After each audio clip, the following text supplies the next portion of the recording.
Hola, ¿qué tal? Bienvenidos a un nuevo episodio de Películas e Ideología. Como siempre, Cristian y yo los acompañamos. En esta ocasión vamos a revisar una película nuevamente, aunque le estamos dando espacio a algunos análisis políticos, como lo han visto. No vamos a dejar de lado el análisis de la cultura en general, que es importante para nuestro tiempo. Y dicho eso, esta vez toca a una de las películas que ha salido muy recientemente, que es de hecho un remake de una película que salió también hace ya, pues ya tiene como unos casi 30 años que salió, aproximadamente. Casi 30 años, en los 90, es correcto. Ajá, salió en el 96 la película de Tornado y ahora estamos viendo su remake, que no sé qué te pareció a ti, Cristian, pero yo por lo menos no me esperaba una película bien hecha en términos de acción, por lo menos. O sea, yo esperaba muchísimo menos de lo que fuimos a ver. Quedaste gratamente sorprendido. Sorprendentemente sí, o sea, me gustó bastante como el desarrollo en general, aunque, digamos, la historia, por lo que pude ver, no es tan diferente de la original. Sí, Se no hay mucha repite un historia, se poco. podría decir. Sí, hasta cierto punto, sí. Sí, pero está bien hecha. O sea, es una película cara y Sin como duda. dices, es la secuela del éxito de los 90s, Twister, o que por lo menos yo pensé que fue un éxito porque a las personas mayores que les pregunté que va a salir una secuela de esta película, María dijo, ya no me acuerdo. Y para mi infancia sí fue una película que me causó mucho impacto por cómo fue grabada en ese entonces, por la famosa vaca que volaba en el cine, sobre todo se veía impresionante. Y me sorprendió que se tardaron, como dices, más de 30 años para una secuela, porque Hollywood casi siempre cuando algo funciona, lo repite hasta que de plano ya nos hartemos. Y como ya también mencionaste, la trama se podría decir entre que no hay y es lo que menos importa. Porque igual que en la primera, se centra en un grupo o dos grupos de los llamados cazadores de los tornados. En este caso se centra en la que por un rato es una ex cazadora de estos, Kate Cooper, interpretada por la hermosa Daisy Edgar Jones, espero que no me acusen de machismo, que tras las primeras escenas, que ahí vemos como ella con un grupo de amigos trata de hacer una investigación de un tornado real para su proyecto final de universidad, sale medio mal, por no decir otra cosa, luego se va a Nueva York y más bien trata de contentarse con un trabajo de oficina, pero como no podría ser de otra manera, la llaman desde su pueblo de Oklahoma porque los tornados cada vez están peores y cada vez hay más gente que se siente afectada por estos y ella tiene, o por lo menos esto se nos deja implicar en la película, una especie de poder sobrenatural en cómo leer los tornados y de esa manera el grupo de ella pretende ayudar a la gente que sufre por el impacto de este fenómeno.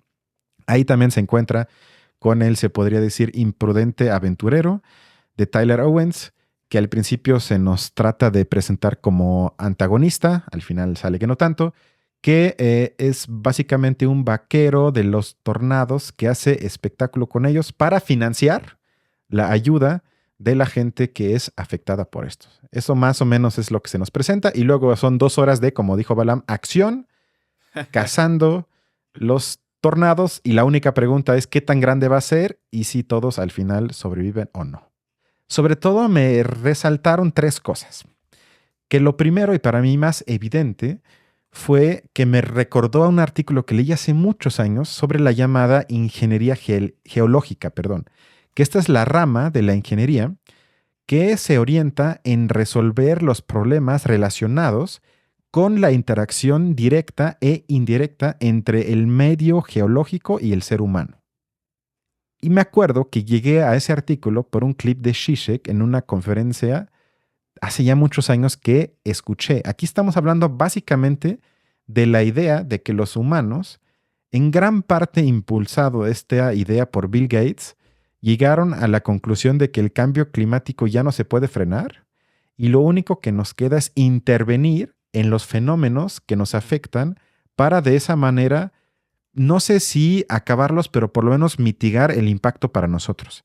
Y eso sería la llamada ingeniería geológica. Sobre esto, ¿te parece? Traigo un pequeño clip de Zizek y luego lo Adelante. hablamos. Those in power are not totally stupid. They knew that we already missed the boat, the moment to really fight global warming. in this way of, reducing carbon monoxide, blah, blah. So they are seriously planning now. All my friends, I still have some connection in politics, are telling me this. Geoengineering is now the big word. Large-scale intervention into nature, like really influencing global atmosphere. For example, the idea is to spray water or sand into the air to deflect sun rays, or kind of unimaginable large-scale interventions. Of course, these are extremely risky. Who knows what will be, as we like to say, the collateral damage? No, it may be another of those stories of operation succeeded, the patient dies. That is to say, yes, they will lower carbon monoxide, but we will all disappear. No sé cómo lo veas tú, pero creo que lo que nos plantea Zizek tiene sentido porque en la película eso se eclipsa, sino que se acepta que los tornados son lo que son y lo que nos queda como humano es intervenir mediante el ingenio humano para mitigar el impacto. Pero no hay ni en una frase la reflexión sobre las posibles consecuencias de esta intervención, que quizás en este caso no las habría. Puede ser, yo no soy experto. Sin embargo, ideológicamente me parece sintomático que se asuma que como humanos ya estamos capacitados y listos para intervenir en procesos que apenas comprendemos en la superficie. Y eso creo que es una tendencia que por lo menos a mí me parece preocupante. No sé cómo lo ves. Bueno, yo estoy más o menos de acuerdo contigo, pero no creo que sea lo más preocupante porque efectivamente lo que tú dices es más bien el problema de la regulación del desarrollo tecnológico, es decir, cómo, digamos, esta clase de cambios se van dando y con qué velocidad.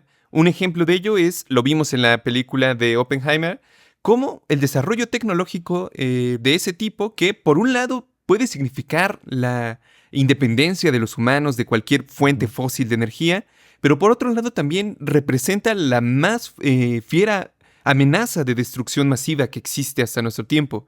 Entonces, lo que tú refieres es como esa relación en el que hace falta como regularlo, pero yo siento que la mayoría de personas no tienen necesariamente esa primera impresión con los fenómenos naturales, o en este caso yo diría más bien como las catástrofes de ese estilo. Más bien siento yo que a veces la respuesta es inmediatamente tratar de buscarle una especie de explicación que creo yo que en una muy buena parte, por lo menos de las personas que son religiosas, sí recae en una especie de relación entre las acciones humanas y una especie de castigo divino que viene dado desde afuera. Esa, digamos, característica de externalidad de los castigos, es decir, que son dados desde afuera, es lo que yo creo que se nos representa una y otra vez en este tipo de tragedias sociales, no solamente desde el punto de vista religioso, como lo argumentaré en un momento, pero sí que, digamos, las catástrofes me parece que en ciertos momentos más bien motivan o estimulan como respuestas que van a, no sé cómo decirlo, o sea, normalmente muchas personas se inclinan en buscar respuestas rápidas en la religión o en, digamos, explicaciones de ese estilo, que hasta cierto punto son mucho más sencillas a veces que comprender lo otro.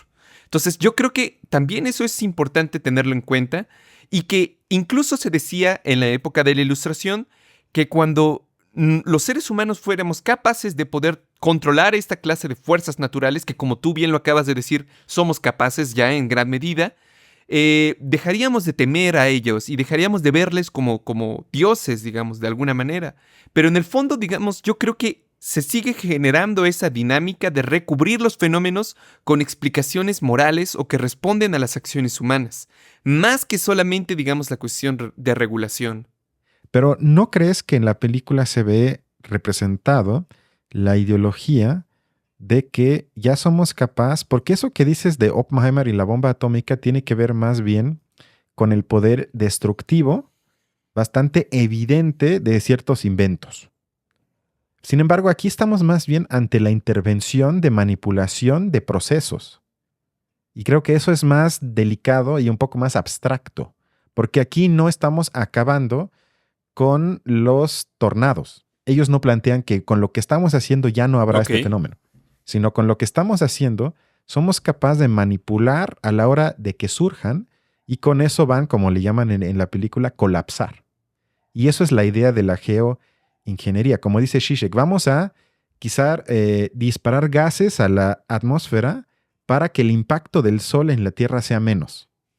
La pregunta entonces, ok, tal vez entonces el Sol ya nos afecta menos, pero ¿cuál es la consecuencia de esos gases que están en la atmósfera? Como él dice, tal vez luego el remedio sale peor que la enfermedad. Yo no sé porque para nada soy experto, pero que por lo menos en una frase se haya dicho eso en la película, me sorprende que quede completamente fuera de lugar hacer la pregunta, a ver, eso que estamos haciendo acaba con el campo, hace la tierra infértil. Se me ocurrirían miles de cosas que podrían pasar y que ni siquiera haya en una frase en la película se diga, esto no tiene impacto y no pasa nada. Eso me sacó un poco de onda y por eso pensé en la idea de Zizek. Es verdad, tienes razón. Digamos, también de alguna manera estarás de acuerdo que esa es una característica quizás hasta cierto punto inevitable del desarrollo del capitalismo, porque como lo revisó de alguna manera Marx, digamos, el capitalismo son fuerzas que se desarrollan, en este caso, digamos, se ven en el caso de la tecnología, pero no se hacen con base en una lógica que piense en una especie de razón social, o que considere, digamos, a la sociedad en su conjunto o esta clase de efectos que tiene sobre la naturaleza, ¿no? Que no es que, digamos, seamos incapaces de identificar esa clase de desastres. Yo creo que hay momentos en los que sí. Sí, por ejemplo, la cuestión del mercurio, ¿no? Por mucho tiempo no se supo y bueno, nadie podía hacer nada.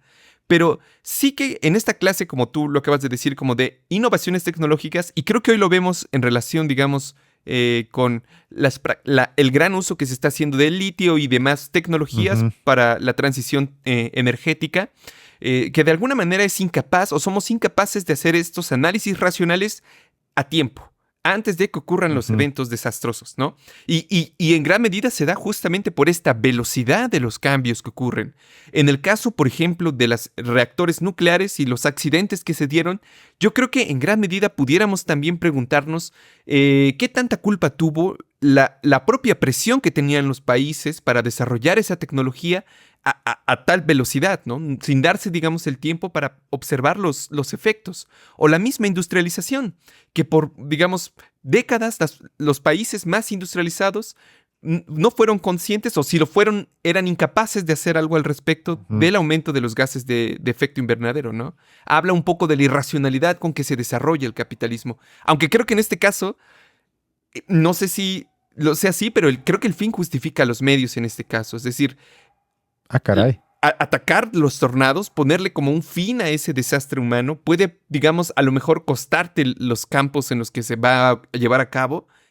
Pero no sé, a ver, ¿qué opinas de eso? ¿Qué pasa con mi querida Pachamama, Balaam? Bueno, los tornados son parte de la Pachamama, que eso también a veces se olvida bastante. Por eso es un castigo divino, que creo que es un punto que querías hacer, ¿no? Efectivamente, de hecho, era uno de los puntos que quería hacer, que justamente hay un sociólogo que se llama Ulrich Beck, y que él, digamos, analiza justamente la relación que tienen las sociedades y los riesgos que se le aparecen ante ello.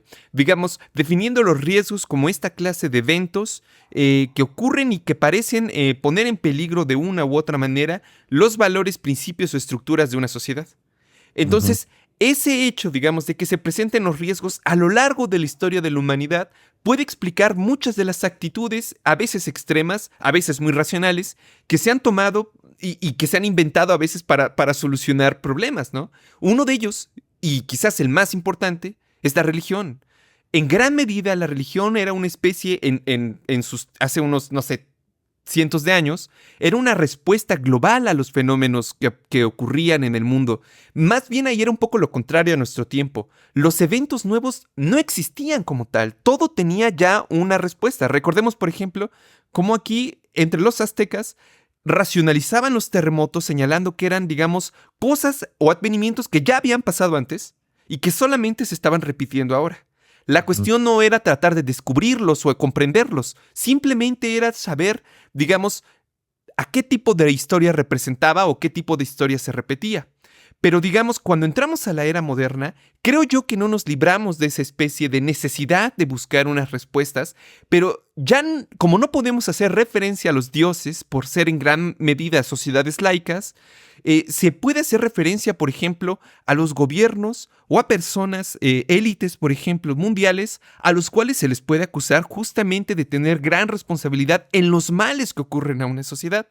Pero, digamos, independientemente de que la diferencia material entre los dioses y los ricos millonarios sea muy grande, el punto es que en ambos casos la respuesta sigue siendo de ese tipo. Es decir, emocional e irracional, digamos, no buscando comprenderlo, sino teniendo ya todas las piezas del rompecabezas dado y únicamente sabiendo interpretar el nuevo evento como una expresión de esas fuerzas que se dan ya previamente. Entonces yo creo que eso se repite constantemente. Sí, eso sin duda, y pasa también en la película, porque algunos integrantes que no son los dos protagonistas, no lo dicen así de manera explícita, pero se nos deja entender de manera implícita que básicamente se apoyan en este tipo de explicaciones, que es algo que sobrepasa nuestra capacidad humana de comprenderlo, que sería, digamos, una forma de, como le llaman, de secularización racionalizada, sí, pero que no por eso yo creo que se escapa de ese esquema de que acabas de abrir. Bueno, vamos al siguiente punto que me llamó la atención, que acompañamos con otro audio de Zizek que tiene que ver con la suspensión de la política y la democracia. Escuchemos. With these new types of economic crises that we are getting, like the 2008 financial crisis, where all of a sudden it explodes, and to save yourself, you need fast, radical, large-scale state actions. Formal democracy doesn't function. This is what shocked me. Are we aware what happened in the United States in the fall of 2008? I remember when Bush, still president, first proposed $750 billion aid to the banks. Of course, today this is peanuts, nothing, but okay, it was a great sum of money.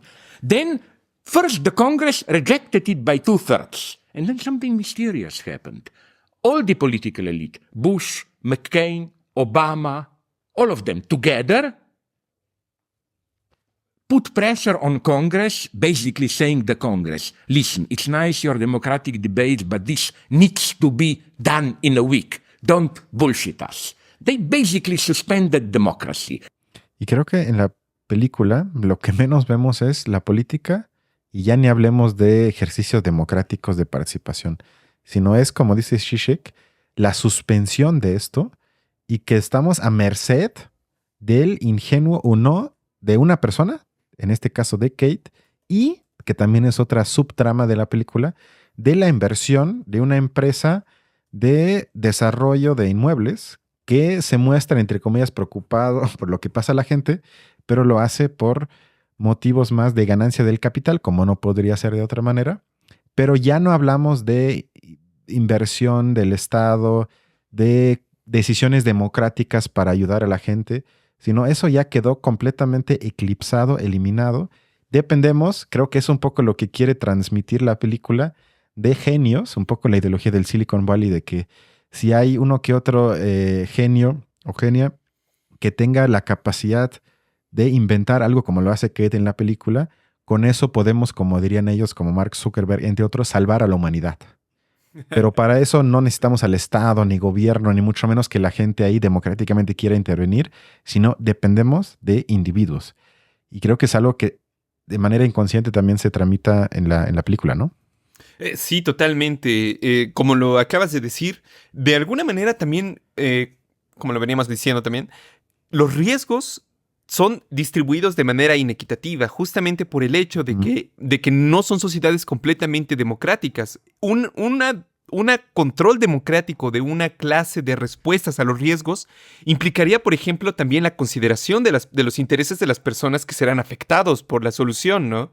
Eso sin duda es también parte de la respuesta racional que se debería de dar. Pero como lo acabas de decir, o sea, la película no nos muestra eso, sino más bien la dependencia total en la tecnología, en los héroes del momento, en una respuesta urgente, sin, digamos, mayor reflexividad detrás, y que pareciera que hasta cierto punto que estamos presos completamente de que las catástrofes estén todo el tiempo sobre nosotros. Y esa, digamos, riesgo constante es lo que yo creo que también justifica muchas de las acciones como lo acabas de decir. Incluso me atrevería a decir... hay ciertos riesgos que se ven de manera mucho más relevante que, por ejemplo, para aterrizar esta idea, recordemos que justamente en la época de Bolsonaro en Brasil, había muchísimas cosas de qué preocuparse. No solamente la economía iba mal, sino que también tuvimos la época en la que más se perdió bosque del Amazonas. Digamos, el Amazonas siendo un recurso natural que no le pertenece a Brasil, sino que le pertenece a toda la humanidad. No tiene, digamos, como tal un dueño. Sin embargo, desde la perspectiva de Bolsonaro, era de mayor importancia el riesgo nacional que se venía, digamos, con el combate a la izquierda, el combate a las fuerzas de Lula, el combate a la ideología de género y todas, digamos, estas tonterías antes que la lucha contra el cambio climático. O sea, entonces, eso me parece, digamos, un ejemplo de cómo literalmente se puede estar quemando el país y eso no garantiza que haya una claridad ideológica de parte de las personas ni una respuesta racional de parte de la política. Sino que puede ser hasta peor. Sí. Que entre más sea el nivel de urgencia, más aumente el delirio de la gente que tiene o que está en los puestos de poder y tendría que tomar las decisiones correspondientes para ayudar por lo menos a la gente y no lo hace porque se preocupan que no hables con lenguaje incluyente. Sí, no, claro, y ya después llegan las personas que ofrecen soluciones mágicas y definitivas que ya, si llegamos a ese grado, yo creo que hay que desconfiar completamente de nosotros mismos, porque es llegar ya al límite absoluto. Cuando solamente hay una opción y no hay nada más, ¿no? Estás atrapado completamente. Y esto tiene que ver con mi último audio que traje hoy de Zizek, que es el papel de la ciencia, que me parece que también se aborda en la cinta. You see, here is why we need social sciences. Now cars are burning in the suburbs of Paris. We don't need Marxist sociology. What we need is experts to tell us, hey, for example, psychologically, how do you control the crowds? How do you address them? Urbanistically, how you restructure the city easier to control? And so on and so on and so on. And I think that masked behind this pragmatic attitude of, social sciences shouldn't be up there in ivory towers, they should serve society's needs. It's precisely a concerted attack against what Immanuel Kant calls public use of reason. This change of higher education into factories to produce experts, which will be destined to solve problems, but problems the way they are defined by those in power. Creo que es justamente lo que vemos en la película. Una rama, y en este caso los expertos meteorológicos, que ni siquiera son mandados, aquí todavía es peor, por el gobierno para resolver este problema, sino que son, por lo menos los que tienen el capital, empleados de una empresa privada que les da recursos para que extraigan información para que la empresa de esta forma se pueda enriquecer aún más. O sea, es aún peor de lo que dice Zizek. Pero creo que el fondo, la semilla del argumento del filósofo de Eslovenia es que estamos aquí ante científicos que se asumen como expertos para resolver problemas, pero ya no hay la capacidad o las ganas de plantearse cuáles son en serio los problemas, sino que se aceptan que los problemas ya están. Y vamos a entonces atacar uno por uno y con eso vamos a estar mejor. Pero ya, por lo menos la tarea de la filosofía tendría que ser, bueno, con base en que formulamos que algo es un problema y cuál sería el origen de este. Porque a menos que me corrijas, en la película no se habla una vez del cambio climático, que creo que es indudable que lleva al incremento, primero del número de tornados, pero también de la fuerza de estos. Lo que se tendría que entonces por lo menos atacar y tematizar al mismo tiempo sería, bueno, cómo, como dijiste, a nivel mundial frenamos un poco los impactos del cambio climático para que también a nivel micro, en este caso, la fuerza de los tornados sea menor. Pero eso no se habla porque eso ya sería ir más allá del problema concreto que tengo enfrente y esa es la tarea de los científicos hoy. No de pensar en cuál es el problema, sino te mandan para que ataques que yo te digo que ese es el problema. Y creo que esa falta de capacidad de abstracción también es un problema.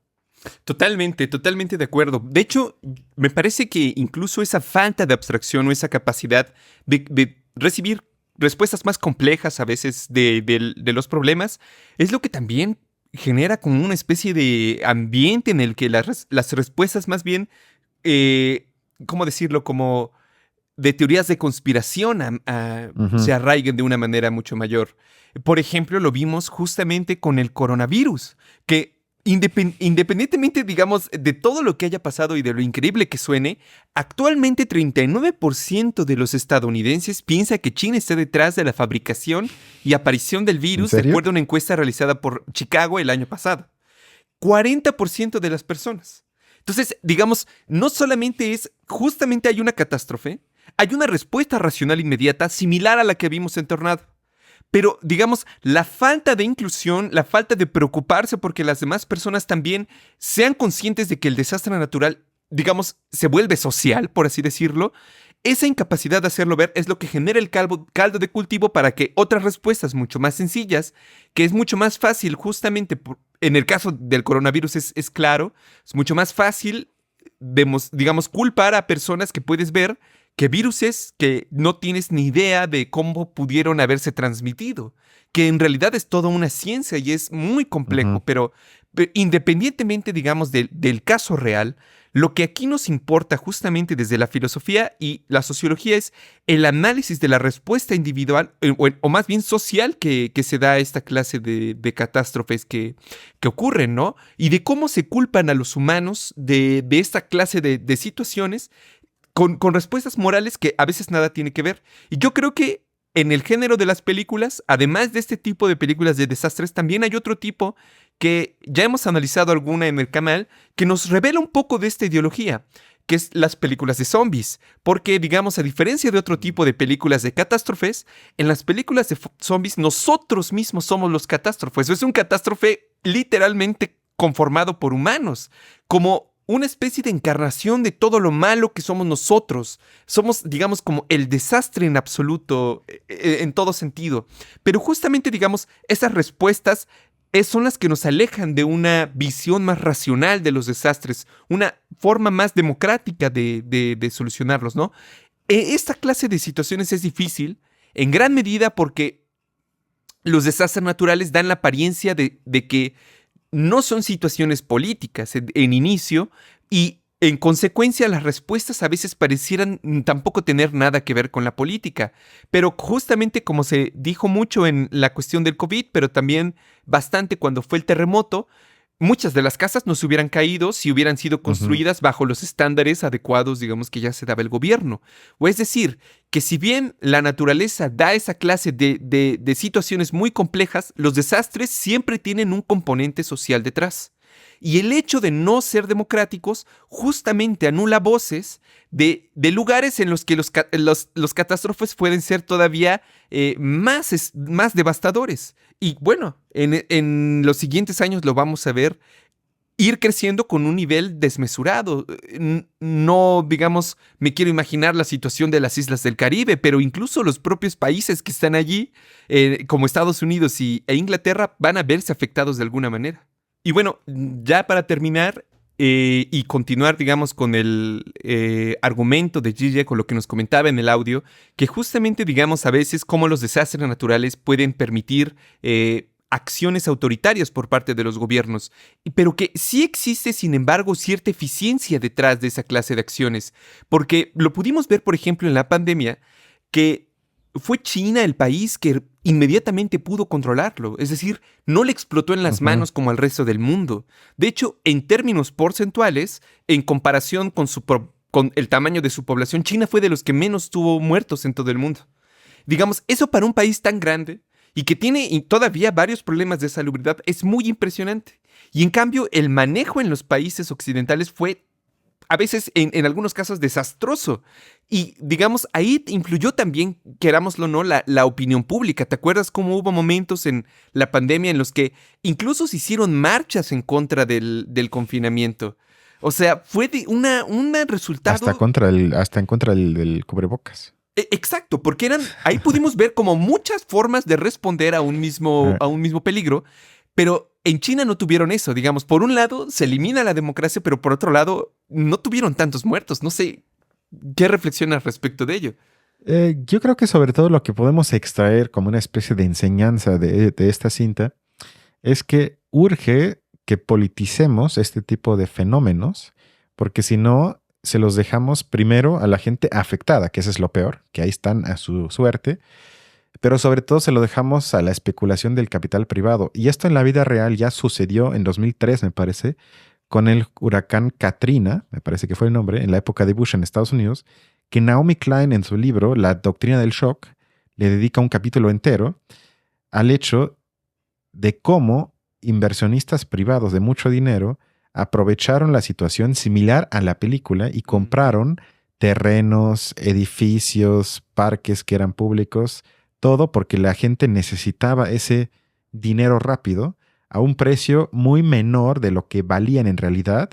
Y hoy estamos entonces ante una ciudad sumamente privatizada a favor de este capital que se benefició de la no intervención pública de la política, del Estado y por tanto de la voluntad, entre comillas, democrática de la gente.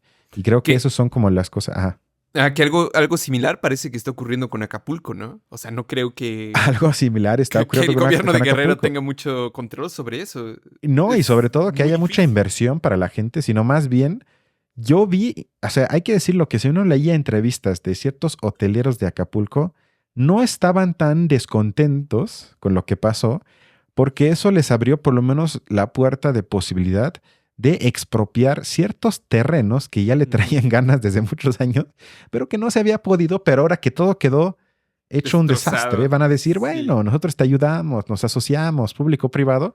O sea, el llamado capitalismo del desastre nunca falla. O sea, el capitalismo no le importa que pase eso, sino al revés, lo ve como ellos dirían, como nuevas oportunidades de inversión. Y la única manera es que el Estado, la política y el gobierno ponga altos ahí y le ayuda a la gente porque el capitalismo va a querer hacer business, no va a ayudar. Absolutamente. Y capacidades no faltan. Digamos, la cuestión es más bien política. Y Es una cuestión de voluntad política, estoy de y acuerdo. justamente se debe a la falta de democracia, que por más, digamos, Sí. a veces yo creo que se sobredimensiona incluso dentro de la propia derecha la relevancia que tienen así como las personalidades o depender de un líder, porque la democracia justamente también da esa opción organizativa de que consideras a todas las partes involucradas y en tanto de ello tienes un panorama mucho más amplio para actuar, para ofrecer soluciones, ¿no? A veces se olvida bastante fácil. Sí, para que no estemos en el mundo de la película. Sin duda hay que ser más racionales respecto a esa clase de cosas. Estamos de acuerdo. Pues a menos que tengas algo más, Balam, sería todo por hoy. Pues yo creo que hasta ahí quedamos, Cristian. Perfecto, ¿Listo? pues muchas gracias a todos y nos vemos para la siguiente, que será una nueva entrega del extra o especial del pensamiento fascista. Así es. Bueno, Cuídense hasta mucho. luego. Hasta luego, bye.